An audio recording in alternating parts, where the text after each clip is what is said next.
Hey guys, it's beginning band season, so I want to start this series of how to take care of your instrument. So you've got this new instrument that you brought home. Now what do you do? So we're going to take care of that. Today we're going to focus on the trumpet, and really for assembly to play, there's really not much to it. You put the mouthpiece in, give it a little tiny twist. It'll stay in there pretty good.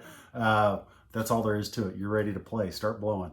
Now here's a couple of things about that mouthpiece. You don't want to jam it in there. You don't want to make that cool sound. You can't actually get it stuck in there. Now, if it gets stuck, don't go at it with pliers. Don't get 3 friends on this end and 2 friends on this end and start yanking. You can actually damage your instrument.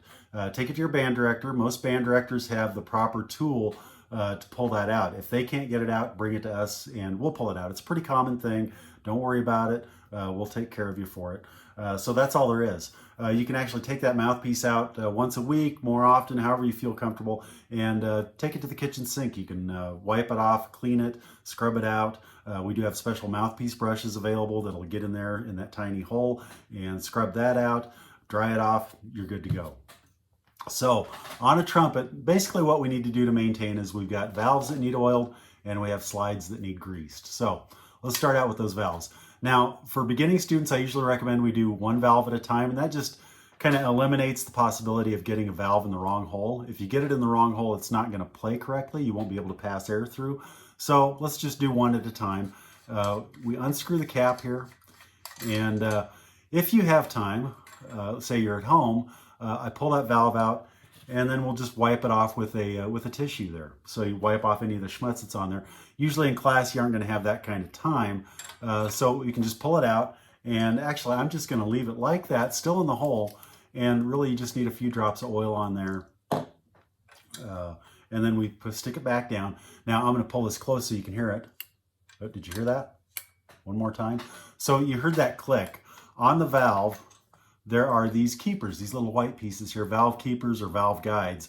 And one of these sits down into a slot, and that's what aligns the valve so that the holes in the valve are aligned with the slides and whatnot. So you just turn it till it clicks, and there you go. You're aligned, you should be good. And then we screw down the cap. Now, as you're screwing the cap, if you meet some resistance, it's kind of hard to screw down, just back off and try again. You're probably just a little bit cross-threaded. Don't try and force it. You know, there could be some damage or something that happens if you do that. So if you got everything done, the valve should operate freely. There shouldn't be any noise. If you do hear some noise like that, usually it's because this cap is a little bit loose. Just tighten that up, and it doesn't have to be super tight, just snug, and you're good to go. So a note for new players, you don't want to go sideways. I'm going to turn it this way so you can see. So you don't really want to push sideways on the valve. You want to have an arc to your fingers and do it with your fingertips. And a couple things, you'll be faster, and you'll also avoid putting sideways pressure on the valve, which can cause it to stick. Now, if your valve is sticking, you've taken it out, you've cleaned it, you've oiled it, it's still sticking, there's probably a dent in the valve casing. That's not that uncommon. Just bring it to us, we'll get it taken care of. We got, again, special tools that'll take care of that. If it's really stuck and you can't get it out, do not go grab tools or grab a hammer or try to force things through the bottom. You'll damage the instrument. Again, just let us take care of that. If you're on the Yonda's Easy Rent program, that's going to be covered.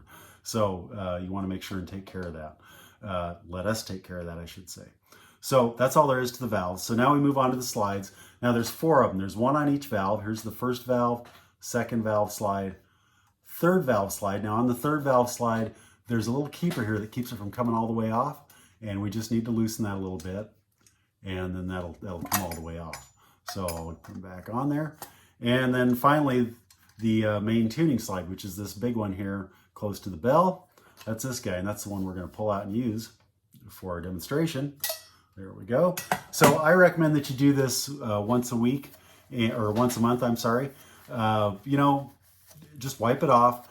It might not need it actually once a month, but if you do it once a month, they'll never become stuck. So I take my slide grease that came with your instrument, put a little bit on there, smear it around with your finger, and you get a nice coating of grease everywhere. Do that on both slides and put it back in. Now, if it has a water key, which is the polite term for spit valve, okay, that always goes down on your trumpet. So that goes down. And there we go. Now, sometimes you'll end up with a little excess here. On the outside, I just wipe that off. That's grease that was slid out when I slid the valve on, or kind of oozed out. So there you go. That's your slides. Valves, you'll know when they'll need oil. They'll feel a little bit sticky or sluggish. That means you need to clean it and oil it. If it's really stuck, bring it to us and we'll take care of it. You probably got a dent in the casing. If it's really stuck and you can't get it out, really bring it to us. Do not do anything with your own tools. Other than that, we put it back in the case. I do recommend like once a week, Sunday night, you're done practicing, just wipe it off, and you can just use a soft cloth. We have special polish cloths or whatever. You can get that just a little bit wet if you've got like water spots or anything like that on there. That'll just keep the finish on your instrument looking really good. This is a used Jupiter. Somebody's taken care of it, and so they probably wiped it off, and that's why that finish is looking so good for a used horn. So do that once a week. Again, slides once a month, and valves as they need done. You put it back in the case. Now, here's a rule for the case. It'll only fit one way. So there's special contours. It'll only fit one way. Do not put books, notes, any of that kind of stuff on the top of the trumpet before you close the case. There's a side compartment, and guess what? If it doesn't fit in the side compartment, you're going to have to carry it separate. So don't put anything on there. The reason for that is you can eventually pile enough on there that when you close the case, you have to force it shut, and you end up bending parts of your trumpet and damaging it. So there you go. That's the trumpet. Pretty simple.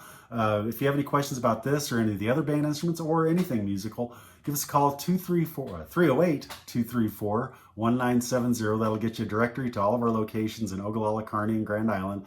Or you can call me directly for Western Nebraska, Northeast Colorado at 308-284-8384. Check us out on the web at yondasmusic.com, and I'll see you on the road soon.